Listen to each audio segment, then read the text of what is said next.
KPBS On Demand is supported by Splatero, helping homeowners pay off debt or for home improvements by offering streamlined access to your home's equity with no additional monthly payments or new debt. Splatero provides a lump sum payment in exchange for a share of your home's future value. Learn more at splatero.com. Good morning, I'm Debbie Cruz. It's Friday, November 8th. The head of San Diego GOP blames the Biden-Harris left-leaning agenda for former President Trump's victory this week. More on that next. But first, let's do the headlines. San Diego's Commission on Police Practices approved its final recommendations for vehicle pursuits. They suggest police establish a vehicle pursuit review board, better track pursuit injuries and deaths, and not start pursuits for infractions. Gloria Tran is the commission chair. She says San Diego police start the majority of car chases over infractions, including the one that killed 2 small children in December. The horrific accident that took the lives of little Mason and Malachi was initiated due to a non-working headlight, according to published reports. SDPD chases have killed 3 more people, including a police officer, since. Chief Scott Wall has 60 days to respond. The Padres have extended their manager Mike Shilt's contract through the 2027 season. They made the move after a season that had the second most victories in franchise history and a hard-fought series against the World Series champion, the Dodgers. Schilt has led his clubs to the postseason in each of the 4 full seasons he's managed. He was voted National League Manager of the Year in 2019 by the Baseball Writers Association of America. We're going to have to wait a little longer for the fall weather. Today and through the weekend, it's going to be warm with clear skies. In the desert, inland, and coastal areas today, temperatures will be in the 70s, and in the mountains, temps will be in the low 60s. The weather is expected to get a couple degrees warmer each day through the weekend. From KPBS, you're listening to San Diego News Now. Stay with me for more of the local news you need.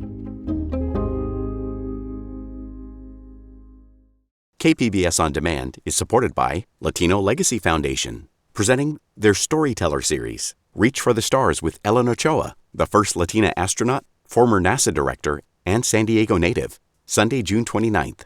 More at latinolegacyfoundation.org.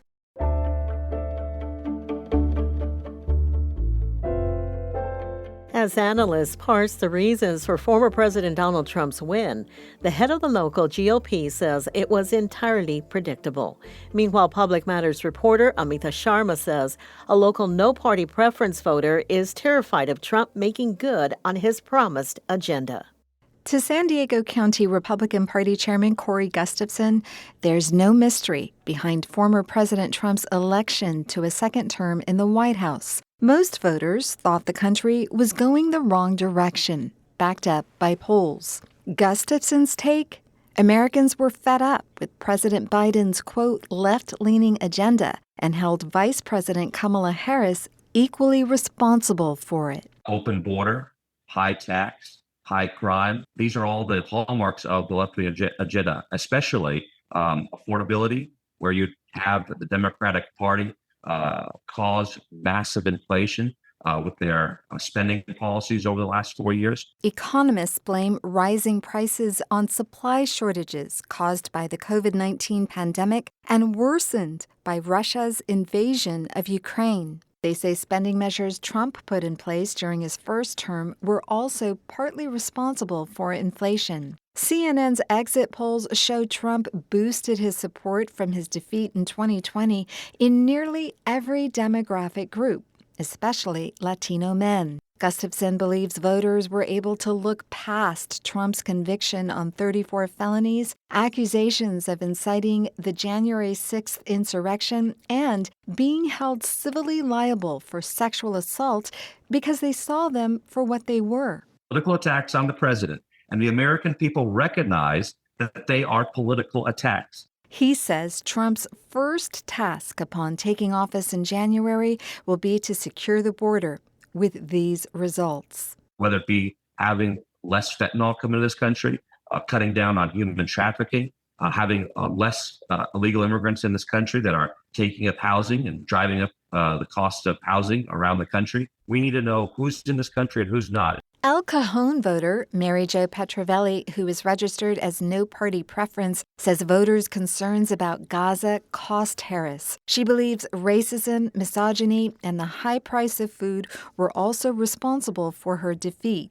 So maybe your eggs and your gas and your milk won't cost as much in the next couple of years. What's the exchange for that? The potential answers to that last question send Petrovelli spiraling. What will happen if in fact the Department of Education is eliminated? What's going to happen to our public health systems? What happens if a vaccine mandate is lifted?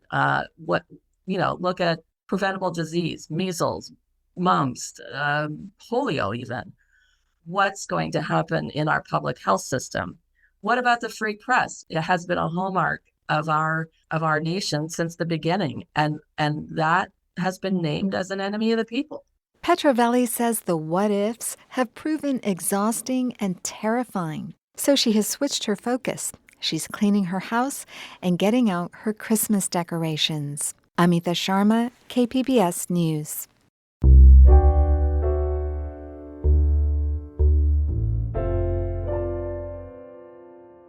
A Japanese helicopter carrier off the San Diego coast has successfully shown it can operate with F-35 fighters. Military reporter Andrew Dyer was there and says it's an important milestone in Japan's controversial military expansion. U.S. Marine test pilots spent the last few weeks flying F-35Bs on and off the Japanese Maritime Self-Defense Force carrier JS Kaga. Marine pilot Major Zach Laser says Japan will begin flying its own F-35Bs next year. We will be able to provide recommendations to the government of Japan on how to safely operate the F-35B off of their Izumo-class multi-purpose destroyers in the future. Laser calls the Kaga a destroyer, and technically it is, but in practice it's a helicopter carrier, and when fighters begin launching from its flight deck, it will become in practice an aircraft carrier. Japan's post-war constitution prohibits the country from operating offensive weapons like attack carriers, and its recent military expansion has drawn criticism. U.S. and Japanese military leaders told reporters on board Kaga Wednesday Japanese integration with F-35s is important for defense in the region. Andrew Dyer, KPBS News.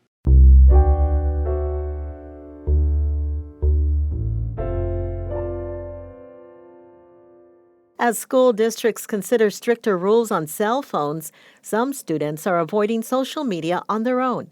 Reporter Katie Anastas spoke to one student whose documentary on low-tech friendship premieres tonight at the Coronado Island Film Festival. 16-year-old Lilia Spiegel doesn't have social media. But I'm surrounded, all my friends have TikTok, Instagram, all the social medias. And I think for me, it's kind of hard sometimes because when we hang out or something, they're all on Instagram or taking like Instagram photos or anything. When her parents worked for the study abroad program Semester at Sea last fall, she went with them. I really felt that social media was hindering friendships around me, and I wanted to see if it was different across different countries. The result was a documentary that includes young people from Spain, Malaysia, South Africa, and Malta. Spiegel's favorite interview is with a young woman in Greece. People were always on their phones, and there were some friend groups that we would go out for coffee or drinks, and they would be just like, and I noticed it, and I was like, what the heck is going on? Her advice was to invite friends on walks. You can do a 1 hour walk, you can do a 5 hour walk, you can walk forever. When Spiegel got back, she turned her camera and microphone toward her Coronado High School classmates. She says one interview in the documentary is with a member of the school's fishing club. That's an activity without phones, and that's what I've heard with a lot of other people. They really like these activities that kind of force you not to be on your phones. Spiegel says more documentary films are in her future. Katie Anastas, KPBS News. Sports bring people together, and in Poway Unified School District, they're also breaking barriers. A new athletic program is uniting students of all abilities. Health reporter Heidi DeMarco says the students are learning from each other on and off the field.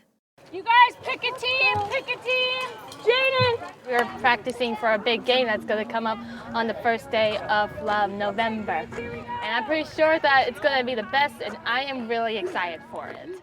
Haley Granger is a 10th grader at Del Norte High School. She's one of the many students participating in a new unified physical education class. When I first got here, it was like a little bit rough for me. Granger says she was struggling to make new friends after moving to San Diego from Canada. To be honest, these classes, they're really the best. I got to meet new people here, and they seem to really like me very much. It's called the Unified Champion Schools program. It was designed by Special Olympics Southern California. Lynn Allen directs their special programs. Our program that we're doing in all of the schools to promote acceptance, inclusion. It's where we have our athletes with intellectual disabilities or their students, and they're partnered with their peers without intellectual disabilities. 94% of participating schools report a reduction in bullying, teasing, and use of offensive language. There's a stigma, people don't know how to interact with athletes with autism or, with Down syndrome, and they're kind of just sitting there by themselves. Studies show children with disabilities are nearly 5 times less likely to participate in physical activity compared to children without disabilities. And there's always that curiosity factor too, so I think this kind of breaks down those barriers in those students without disabilities. See that they can do everything that the typical students can do. Ashley Sparks is a senior. She says the class has changed her perspective. I think it definitely has given me a lot more awareness of there's just so many different people, and there's different ways you can accommodate to certain students, and I think it's been really great to work with them and just get to know everyone's personalities. The disabilities vary. Some students have aids to help them physically or with processing, but all students are encouraged to support each other on the field. Coach Susan Milanovich says more schools should consider the program. I've taught adapted PE before, but this is completely different, and it's also both sets of kids, the kids with disabilities and the kids without, they have grown so much just even in this first 8 weeks. The program started with Poway and Del Norte high schools. The district recently committed to implementing the program across all grade levels, starting with high schools. Program leaders say this approach will build a culture of inclusion from the start. Defense, Hawks! Defense! Let's go! At their first official soccer game, students from Del Norte and Poway high schools have their moment in the spotlight. Complete with fans, cheerleaders, and plenty of school spirit. Coach Milanovich again. And that's kind of my go-to, is to make them feel like the other kids do when they go to an away game or they host a game here. They deserve to feel that exact same way as our football team or our volleyball team. For these students, the real win isn't on the scoreboard. It's in the friendships, acceptance, and inclusion they built together today. Come on, Claire Bear, you gotta run. I believe in you. And thought I had it in me, but hey, here I am. Thanks to all the teachers and the classmates that do for me, I'm kind of very grateful. I'm glad to call these people my friends. Let's celebrate! Heidi DeMarco, KPBS News.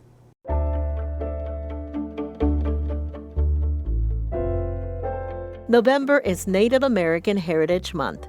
This weekend in the Gaslamp Quarter, an exhibit will shed light on the Native American experience through art. Reporter John Carroll spoke with the woman behind the exhibit and one of the artists. The walls of EC Gallery and the Gaslamp have hosted thousands of pieces of fine art for more than 20 years. But the 5th annual Native American Art Show is especially meaningful to gallery owner Ruth Ann Thorne, a member of the Rincon Band of Luissueño Indians. And this land that I'm here in the Gaslamp, this was a territory that was shared between the Pale-Coichin people, the Kumeyaay Nation, and 2 or 3 other tribes that are no longer in existence. The art comes in different mediums: paint on canvas and wood, sculptures made of wood and stainless steel. Artist Ruben Chato Hinojosa's father and grandfather were artists. His medium is paint on wood. To me, Native American Heritage Month is everything. It kind of reminds me of who I am. My grandfather told me once, "You'll be living proof that I existed." And look, here we are. The show begins tonight at 6 and runs through Sunday. The artwork is all for sale, but it's free to come in, look around, and take it all in. The culture, the beauty, the stories of really, if you want to think about what does it mean to be American, the first Americans were 100 million people who lived on this northern continent. John Carroll, KPBS News. The San Diego Asian Film Festival celebrates its 25th edition this year, and arts reporter Beth Accomando has this preview. For a quarter century, the San Diego Asian Film Festival has been showcasing Asian and international cinema. This year, it pays tribute to Tura Satana, who left an indelible mark on pop culture as Varla in Faster Pussycat Kill Kill. Let's just time Lancelot as he comes charging to the rescue. What's going on here? 3.5 seconds, champ. You were great. What's the matter? The watch. She won't give it back to me. Let's have it. Artistic director Brian Hu is excited to screen a documentary about her. Tura Satana is such a legend of cult cinema, of independent film in the United States. I mean, I grew up watching this film, but I never thought of the lead actress as an Asian American person. But there's so little has been talked about her, let alone as an Asian American person, but just who is she behind this legendary character. And then once we found out in this documentary, my jaw dropped, because what is off screen is just as thrilling as what's on screen. Tura is just one of more than 170 films screening this year. The selection is so wildly diverse that it's intoxicating. You can find a 4-hour Filipino melodrama, a Pakistani animated film, a Vietnamese classic from the 80s, and of course, Mystery Kung Fu Theater.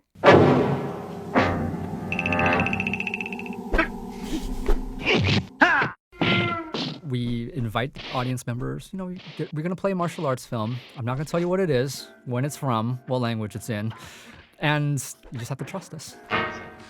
I trust Hu implicitly to program an exciting lineup of films with something for everyone. Beth Accomando, KPBS News. That's it for the podcast today. This podcast is produced by Emmeline Mohebi and edited by Brooke Ruth. We'd also like to thank KPBS reporter Katie Heisen for helping the podcast team this week. As always, you can find more San Diego news online at kpbs.org. Join us again on Monday to start the week together with the day's top stories. I'm Debbie Cruz. Thanks for listening and have a great weekend.